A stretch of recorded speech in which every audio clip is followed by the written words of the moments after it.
Good evening ভাই লোক। আজকে হচ্ছে 28শে ফেব্রুয়ারি আর তোমরা সকলেই জানো আজকে দরদ ইন্ডিয়াতে রিলিজ পেয়েছে, তো সেটাই দেখতে যাওয়ার প্ল্যান ছিল। যদিও বা শুধু কলকাতাতে 3টে থিয়েটারে লেগেছে, একটা চম্পাহাটিতে, একটা মহেশতলাতে আর একটা আমাদের ব্যারাকপুরের অমলাতে। আবার সিঙ্গেল স্ক্রিন, একটাই শো 7:30-এ। তো সেখানেই আজকে যাব। প্রথমবার কোনো বাংলাদেশি ছবি দেখতে সিঙ্গেল স্ক্রিনে যাচ্ছি।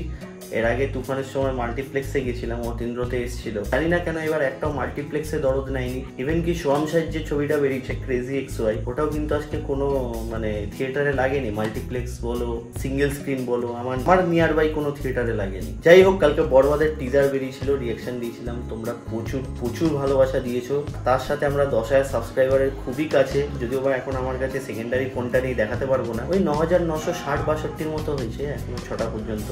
তো আশা করি দরদ দেখে আসার পথে আমাদের 10,000 সম্পূর্ণ হয়ে যাবে। বাকি চলো যাওয়া যাক, সিধা একদম গিয়ে কথা বলছি থিয়েটারে। আর দরদ যখন বাংলাদেশে রিলিজ হয় আমি বলেছিলাম যে বাংলাদেশে রিলিজ হলো, ইন্ডিয়াতে কেন হলো না। তখন অনেকে আমাকে বলেছিল যে ইন্ডিয়া থেকে নাকি পাইরেসি হয়, আর পাইরেসিটা কিন্তু তখন বাংলাদেশ থেকেই হয়েছিল। যদিও বা এখন দরদ OTT, ইউটিউব সবই জায়গায় অ্যাভেলেবেল, কিন্তু তাও আমি দেখিনি, কারণ থিয়েটারে গিয়ে দেখার যে মজা সেটা কিন্তু আলাদাই হয় বস। আর OTT তো আমাদের এখানে অ্যাভেলেবেল নেই মনে হয়, তো সেই জন্য আমি আর কি চেষ্টাও করি। বাকি দেখা যাক আজকে 28শে ফেব্রুয়ারি আমার জন্য কতটা রিমার্কেবল হয়ে থাকে, 10,000 আজকে আমরা কমপ্লিট করতে পারি কিনা। এখানে একটা ব্যারাকপুরে এখানে একটা নতুন ট্রেন্স হয়েছে, ভালো বানিয়েছে বেশ। উপরে আবার সেলুন, আর এই হচ্ছে থিয়েটার। ভাই লেট হয়ে গেছে, অলমোস্ট কটা বাজে, কাজ করছে না। বাহ, দরদের পোস্টার লাগিয়েছে বিশাল বড়, নয়েস।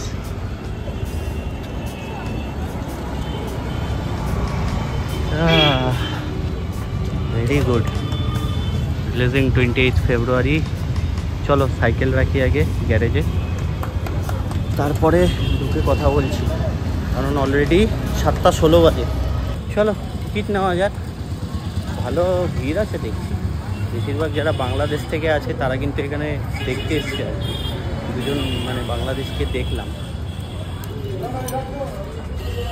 একটা দরদের দিও তো ব্যালকনি। কত গো? 80। এই যে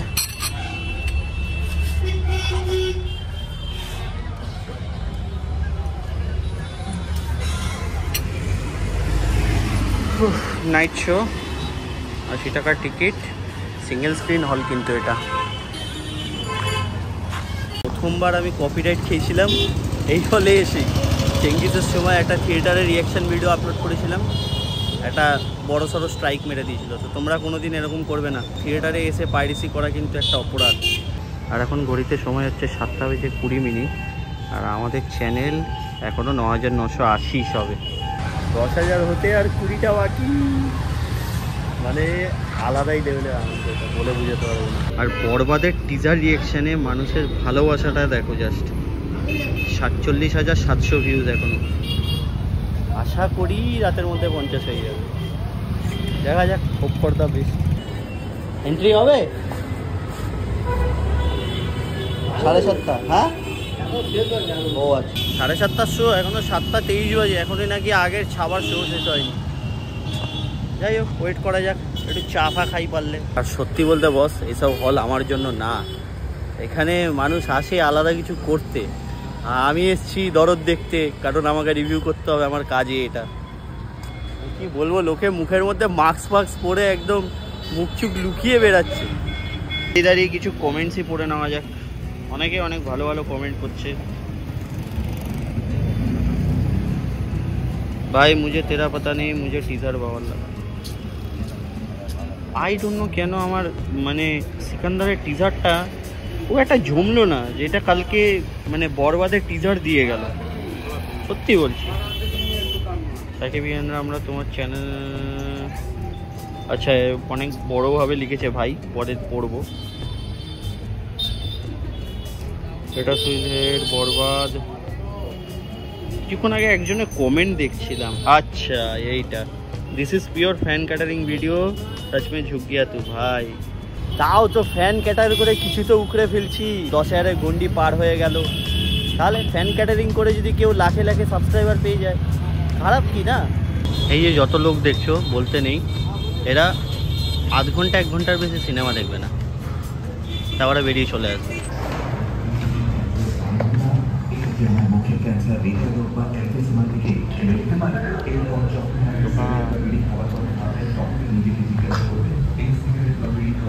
কিছু তো দেখতেই পাচ্ছি। 13 মিনিট লেটে শুরু হলো। Megastar Shakib Khan.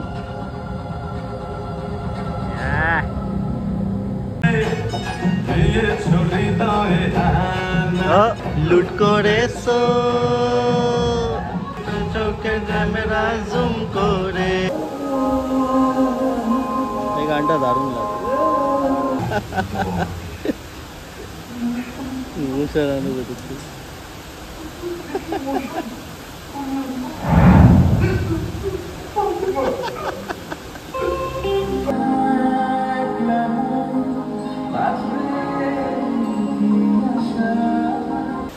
Half time হলো মানে। আর অনন্য মামুন ভাই ইন্টারভিউ দিয়ে যা বলেছিল ভাই, এরকম পিকচার আর কি দেখা যাবে না। তো আমার তো খুব একটা মানে সাইকোলজিক্যাল থ্রিলার জনরা হিসাবে ঠিক আছে এখনো পর্যন্ত। ফার্স্ট হাফটা একটুখানি মানে স্লো চলে। এটা বস আমার সবচেয়ে বেশি ভালো লেগেছে, ওটা হচ্ছে শাকিব খান আর সোনাল চৌহানের যে কেমিস্ট্রি ব্রো, এক কথায় দারুণ লেগেছে। বাকি ফার্স্ট হাফে অনেক রকমভাবে কনফিউশন ক্রিয়েট করা হয় যে এ মার্ডার করেছে, ও মার্ডার করেছে। আর পায়েলও আছে ছবিতে, মনে ছিল না আমার যে পায়েলও আছে ছবিতে, পায়েল ইনভেস্টিগেশন অফিসার। বাট অনন্য মামুন যাভাবে আর কি হাইপ ক্রিয়েট করেছিল যে ভাই এরকম ছবি আগে কোনো দিন দেখোনি তোমরা, এরকমটা না তা বলে। বাকি ফার্স্ট হাফটা আমার ডিসেন্ট লাগলো আর কি, খুব মানে এক্সট্রা অর্ডিনারি না। আর ফার্স্ট হাফে রাজেশ শর্মার অভিনয়ও আমার খুব ভালো লেগেছে। কিছু কিছু সময় খুব আউটডেটেড লাগে, মানে এরকম মনোলগ আর কি একটু ক্রিঞ্চ টাইপেরই হয়ে যায়। বাকি যে ইনভেস্টিগেশন ফার্স্ট হাফে দেখানো হয়েছে, ইনভেস্টিগেশন করছে, সবাইকে সন্দেহ করছে, সবার কাছে গিয়ে আর কি স্টেটমেন্ট নিচ্ছে, কিন্তু যে ফ্যান রসগোল্লা খাওয়ালো তার কাছে কিন্তু যাওয়া হচ্ছে না। কি জানি ফার্স্ট হাফে অ্যাটলিস্ট এইটুকুনি তো ইনভেস্টিগেশন পার্টের মধ্যে দেখাতে পারত। চলো সেকেন্ড হাফ দেখে নিই, তারপরে বাকিটা কথা বলছি। সেকেন্ড হাফ শুরুও হয়ে গেছে।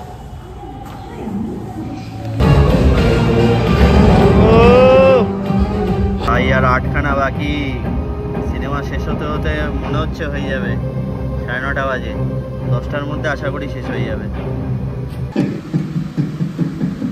শেষ হলো ভাই। সেকেন্ড হাফটা ভালো এনগেজিং, মানে ফার্স্ট হাফটা যেটা মনে হচ্ছিল সেকেন্ড হাফটা একটু আলাদা ধরনের, আর সেকেন্ড হাফটা খুব ফাস্ট পেশেও গেল।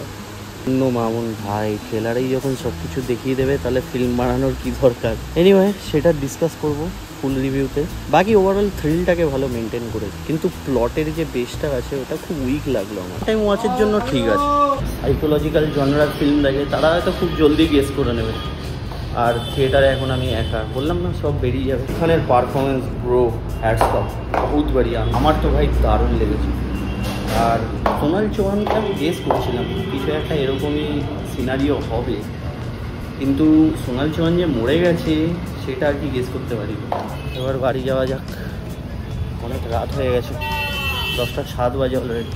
পুরো ভালো ছিল, সাইকোলজিক্যাল থ্রিলার জনরা হিসাবে ব্যাকগ্রাউন্ড স্কোর খারাপ ছিল না। বাকি কালকে একটা ডিটেল রিভিউ শেয়ার করছি তোমাদের সাথে লট টক্স চ্যানেলে। আর কোনো কিছু ফার্স্ট হাফ দেখে জাজ করাটা উচিত নয়। আমি ফার্স্ট হাফটা আমার সত্যি বলতে ফার্স্ট হাফটা খুব বোর ফিল হচ্ছিল, এমনকি আমি 4-5 বার মোবাইলও ইউজ করেছি। ফার্স্ট হাফটা মনে হচ্ছিল একটু বেশি মানে ড্র্যাগ করছে, একটু বেশি স্ট্রেচ করা হয়েছে ফার্স্ট হাফটা। বাট সেকেন্ড হাফটা ব্রো যখন থেকে পেসটা ধরে, শুরু থেকে ইনভেস্টিগেশন থেকে মজা আসে দেখতে। জানি না সবার কেমন লেগেছে, বাট আমার ডিসেন্ট লেগেছে। খুব একটা ভালো না, খুব একটা খারাপও না, কিন্তু ওয়ান টাইম ওয়াচের জন্য একটা ভালো ছবি। রাস্তার ধারে দাঁড়িয়ে ওয়েট করছিলাম, আর 4টে সাবস্ক্রাইবার বাকি মাত্র। যদিও বা রাতের মধ্যে হয়ে যাবে ভেবেছিলাম এই ব্লগের মাধ্যম দিয়ে তোমাদেরকে আমার একটা রিয়াকশান দেবো, এই খুশির একটা সাক্ষী হয়ে থাকবে তোমরা যে হ্যাঁ 28 তারিখ রাতের বেলা 10,000 পূর্ণ হয়েছিল। যাই হোক, পূর্ণ তো হয়েই যাবে আজকে রাতের মধ্যে, সবই তোমাদের জন্য সম্ভব। তোমরা না থাকলে আজকে কিছুই হতো না। 10,000 আমার কাছে একদম মানে দিল্লি আবি বহুত দূরের মতো হয়ে যেত। যাই হোক, সকলকে অসংখ্য অসংখ্য ধন্যবাদ। जितना भी भाई लोग है, जितने भी भाई लोग तुम लोग देख रहे हो, सभी लोगों को बहुत बहुत शुक्रिया। হিন্দিতে বললাম কারণ অনেকে হিন্দিরও দর্শক আছে। আর এই খুশি, এই আনন্দ তোমাদেরকে বলে আমি বোঝাতে পারবো না। একটা ক্রিয়েটারের কাছে একটা মাইলস্টোন কতটা বড় অ্যাচিভমেন্ট হয়, আর সেই কতটা একটা খুশির বিষয় হয়, সেটা মানে কীভাবে বোঝাবো তোমাদের। প্রায় 2019 থেকে 25, 6 বছরের পথ চলা। যদিও বা আমি গেমিং চ্যানেলে ছিলাম 3 বছর, মুভি রিভিউজে খুব কম সময় হয়েছে এসছি। আশা করি পথ চলার সাথী হয়ে থাকবে তোমরা। এগেইন আর লটস অফ থ্যাংক ইউ, অসংখ্য অসংখ্য ধন্যবাদ। যত সাকিবিয়ান্স আছো, যত দেবিয়ান্স আছো, যত এসআরকিয়ান্স আছো, যত আমাদের সাল্লু ভাইয়ের ফ্যান আছো, সবাইকে অসংখ্য ধন্যবাদ। আরও যারা যারা তোমরা না থাকলে তাই ইম্পসিবল ছিল। যাই হোক, রাত্রি হয়ে গেছে, বাইরে একটাও মানুষজন নেই, আমি পাগলের মতো হাতে ফোন নিয়ে সাইকেল চালাচ্ছি। কালকে তোমাদের সাথে রিভিউ শেয়ার করছি দরদের। আর এগেইন থ্যাংক ইউ, দেখা হচ্ছে। ভালো লাগলে সাবস্ক্রাইব করে রেখো, আর যদি নাও ভালো লাগে তাহলেও করে রেখো। ততক্ষণের জন্য সবাইকে tata, love you, take care.